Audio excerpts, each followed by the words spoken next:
Kita akan mempelajari teknik-teknik yang digunakan sebagai dasar dalam bahasa pemrograman Java selanjutnya, yaitu selection, loop, method, dan array. Yang pertama adalah selection, atau yang kita sebut juga dengan teknik pemilihan kondisi. Kita dapat menggunakan selection dalam Java, salah satunya dengan teknik if statement. Contohnya kita punya di sini ada bentuk dari if statement dalam kode Java di sini. Jadi di sini ada klausa if-nya, kemudian spasi di sini bisa kita letakkan kondisi yang harus dipenuhi untuk menjalankan pernyataan-pernyataan yang ada di dalam body dari if ini. Nah, kondisi pada pernyataan if ini harus berada dalam tanda kurung. Body dari if ini diletakkan di dalam tanda kurung kurawal seperti ini.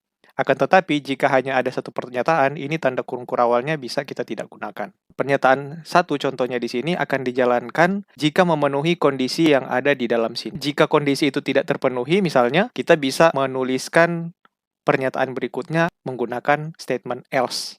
Oke. Di sini kita punya satu contoh kasus. Misalnya seperti ini ya. Sebuah obat hanya boleh dikonsumsi untuk orang dewasa antara usia 20 sampai 60 tahun. Oke.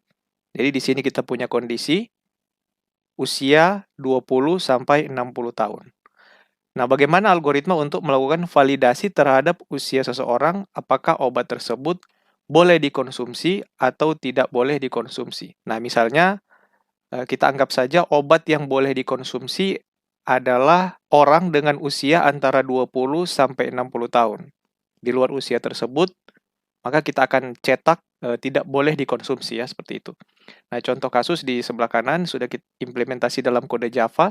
Di sini yang pertama, kita akan membuat objek baru dari scanner, atau objek dari scanner ini akan kita gunakan untuk meminta input dari user. Kemudian kita akan tampung nilai usia yang diberikan oleh user dalam variabel usia bertipe data integer. Nah, di sini kita akan instruksikan ke program untuk menanyakan berapa usia Anda, kemudian meminta input nilai usia, kemudian dimasukkan dalam variabel usia. Dan bisa kita lihat sini penggunaan dari statement if ya.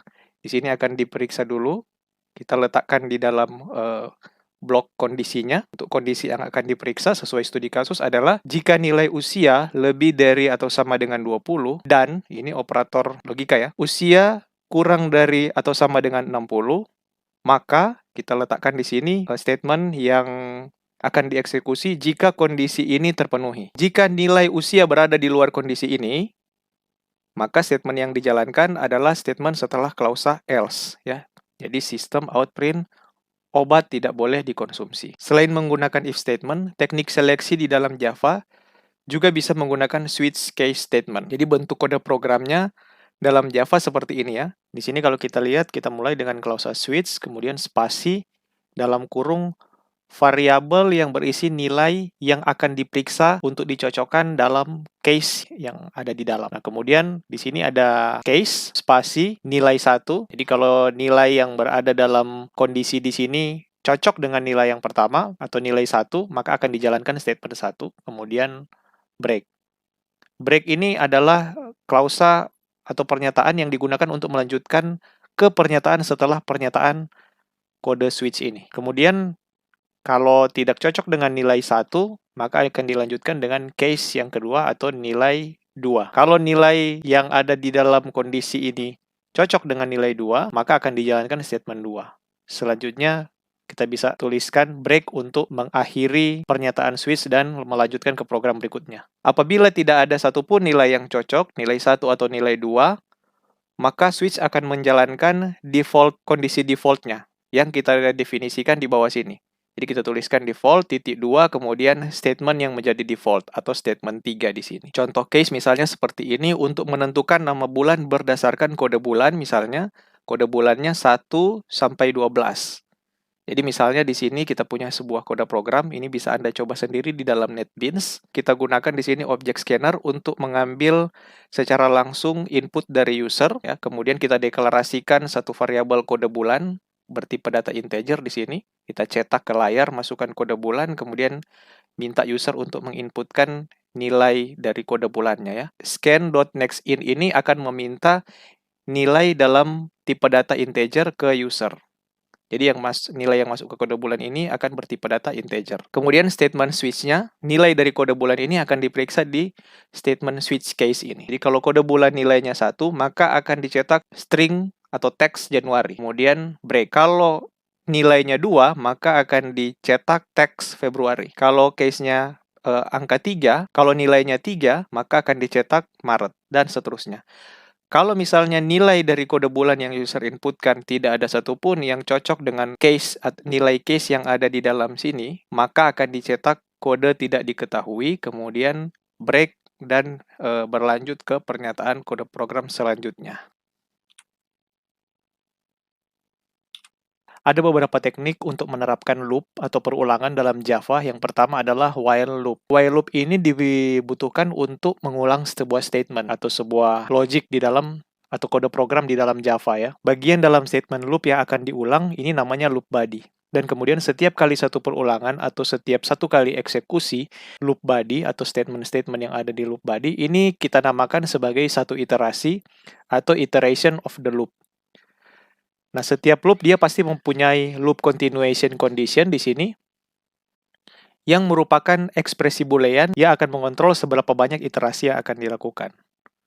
Jadi, kondisi yang ada di sini akan selalu terus-menerus dievaluasi setiap satu kali perulangan atau setiap satu kali iterasi atau setiap satu kali statement-statement dalam loop body ini dieksekusi. Kita di sini harus memperhatikan loop continuation condition ya, bahwa kondisi di sini harus akan mencapai nilai false ya, sehingga program ini nantinya akan berakhir ketika kondisi ini sudah tidak lagi memenuhi.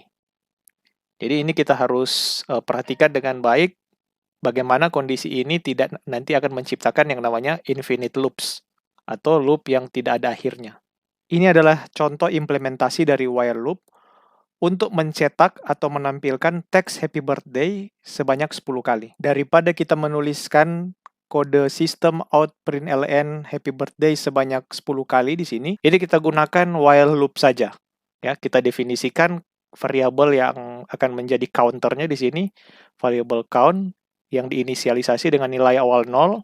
Kemudian kondisinya, selama nilai count ini masih kurang dari 10, maka dia akan terus mencetak sistem out println happy birthday. Setelah itu, statement selanjutnya adalah statement untuk melakukan increment nilai dari count atau menambah-nambah 1. Jadi ini akan menambahkan nilai 1 lagi kepada nilai count yang ada di sini. Adapun teknik while yang berikutnya adalah do while loop.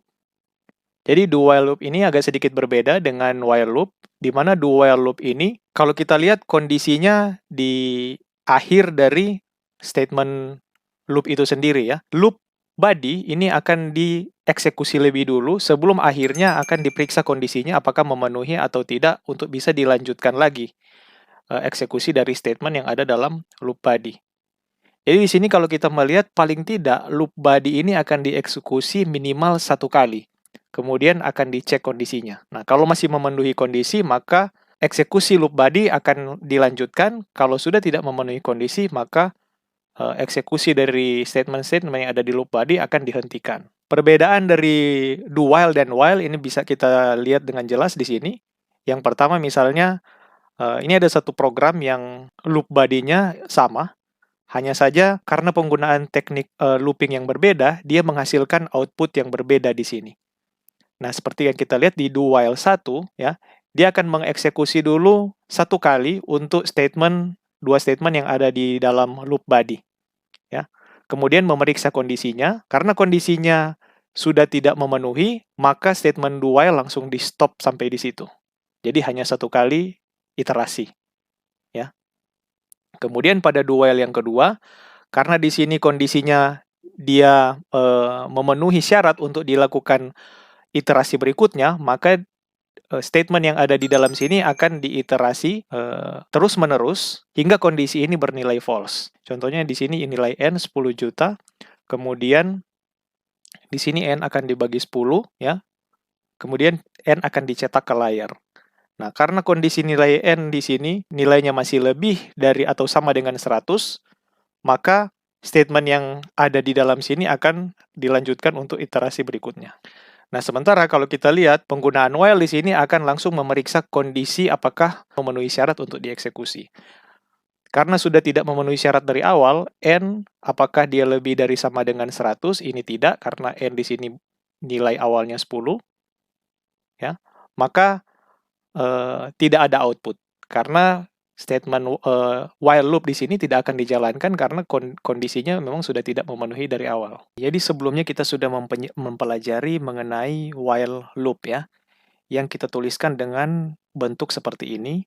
Ada initial value-nya dulu, yang akan berperan sebagai initial loop control variable di situ.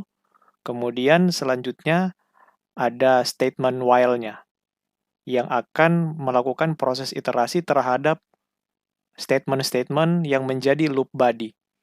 Nah, di bawah statement-statement yang menjadi loop body, ada satu statement lagi yang menjadi salah satu komponen penting juga dalam while loop, yang akan menambah-nambahkan satu atau melakukan increment pada nilai dari initial value. Initial value ini atau I ini akan selalu dicek kondisinya di dalam kondisi while ini. Jadi kalau kondisinya masih memenuhi, statement di sini akan terus dijalankan ya. Nah, untuk lebih menyederhanakan model loop seperti ini, ada yang namanya for loop yang bisa kita tuliskan seperti ini ya. Jadi initial value-nya, kemudian ada end value-nya di sini, kemudian ada variabel untuk counternya, itu semua dalam satu blok atau dalam satu kondisi ya di sini. Jadi ada 3 bagian dipisahkan dengan titik koma. For loop statement ini dimulai dari keyword for, diikuti dengan initial condition, kemudian termination condition, dan ada iteration step-nya. Nah, kalau kita lihat contoh penggunaan for loop di sini, I sama dengan 0 di sini adalah initial value-nya, kemudian dipisahkan dengan titik koma, kemudian kondisi kedua di sini yang di tengah menyatakan kondisi yang nanti akan menjadi nilai akhirnya, end value-nya, kemudian diikuti dengan bagian yang namanya iteration step. Nah, contoh kasus di sini untuk menghitung deret, 1/2 tambah 2/3 tambah 3/4 dan seterusnya hingga 99/100. Implementasinya dalam kode Java seperti ini, kita menggunakan for loop ya. Sebelumnya kita deklarasikan variabel-variabelnya dulu dan kemudian kita bisa mulai dengan statement for loop-nya di sini. Jadi diawali dengan keyword for, kemudian kita nyatakan initial value-nya dulu, yaitu 1, kemudian termination condition-nya. Jadi kondisi kalau I itu kurang dari atau sama dengan 99, maka iterasinya akan ditambah 1. Dan kemudian statement yang ada di dalam for loop ini atau loop body-nya akan dieksekusi. Kemudian selanjutnya akan dicetak nilai akhir dari nilai variabel jum di situ. Nah, di sini gunakanlah teknik looping yang nyaman untuk kita sesuai dengan studi kasus atau permasalahan yang akan kita selesaikan. Ya, biasanya untuk for loop mungkin akan kita gunakan untuk looping-looping yang jumlah repetisinya itu kita ketahui. Atau misalnya kalau jumlah repetisinya tidak kita ketahui, maka bisa kita gunakan while loop. Nah, untuk kasus khusus, misalnya perulangan yang harus isinya dicetak paling tidak 1 kali, atau statementnya paling tidak dijalankan 1 kali, itu kita menggunakan alternatif dari while, yaitu do while. Nah, kalau kita lihat di dalam perulangan, ini juga kita bisa memiliki yang namanya nested loop, atau perulangan di dalam perulangan itu sendiri. Nested loop ini akan terdiri dari outer loop, kemudian satu atau lebih inner loop di dalam outer loop-nya. Contoh dari nested loop bisa kita lihat di sini. Ini misalnya kan kita ingin menampilkan output program seperti ini ya. Setiap satu baris kita akan mencetak secara berurut 10 angka ya, mulai dari angka 1 sampai angka 50. Jadi untuk perulangan di outer-nya, ini tujuannya untuk melakukan iterasi barisnya. Jadi untuk satu baris pertama, dia akan melakukan perulangan untuk 10 angka yang pertama. Ya, dari 1 sampai 10. Kemudian, untuk outer loop berikutnya, atau baris berikutnya, dia akan mengiterasi inner loop atau 10 angka yang kedua, yaitu 2 sampai 20. Dan seterusnya, sampai 5 kali untuk outer loop, dan 10 kali iterasi untuk setiap 1 kali iterasi outer loop. Jadinya total dia akan mencetak 50 angka ya. Jadi sampai di sini dulu untuk pembahasan materi selection dan loop. Dan untuk pembahasan materi method dan array akan kita lanjutkan di video berikutnya.